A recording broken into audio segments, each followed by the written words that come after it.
Today we're making oat milk.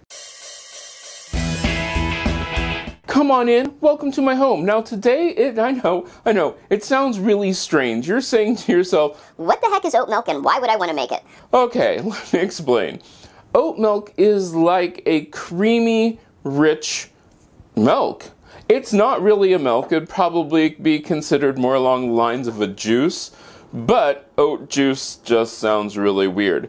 It is a great alternative to milk. If you can't drink milk or you want something different, it does have that oat type flavor to it. It's just really, really good. And I like the creaminess of it. I've been using it in smoothies because it is so good. It tastes so rich. To make oat milk, we're going to be using steel cut oats. Now, I have tried it with different varieties of oats, and guess what? It did not work as well. But these are just steel cut oats, and this is so simple.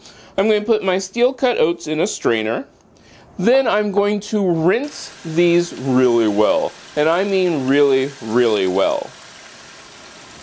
Once your oats are really well rinsed, you are going to cover them with water. Just plain, ordinary water. You're going to want to let your oats soak overnight, about 8 hours. Just as long as you keep it covered and then just let it sit.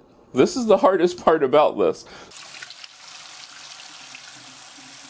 Our oats have been rinsed. Now we are going to take water. This is 3 cups of cold water.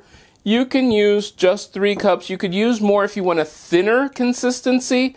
I like the thicker consistency. Now I'm going to take my rinsed oats and put them into the blender. Now you're going to blend this, but you don't have to blend this for a really long time.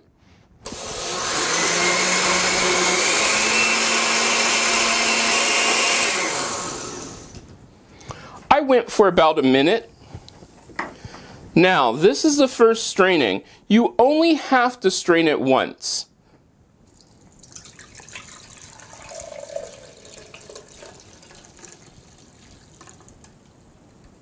I want to get out all the liquid oat goodness, so I'm just going to push it around in there a little bit. This is a fine strainer. The finer the better. You could even use a coffee filter.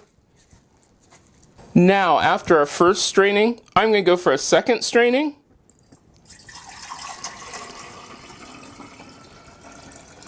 In case you're wondering why I went for the second straining, that's why.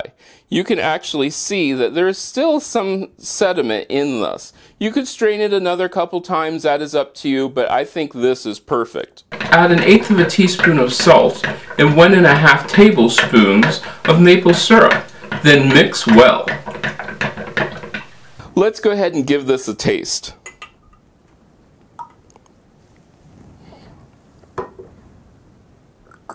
That is really good. Now, yes, this is one of those things that you're going to want to shake every time you use it, but it is so good and so rich and creamy. I think you're really going to love this. Now, if you make this, let me know. You can get a hold of me on most social media at CM Coleman Home. Don't forget to check out my Patreon, which helps keep this channel going and helps us do even bigger recipes.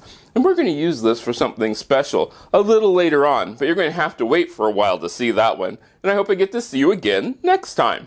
If you like this video, give it a thumbs up. You can share it. Don't forget to subscribe and check out the other videos on this channel. I love making these videos for you, and I hope I get to see you again next time.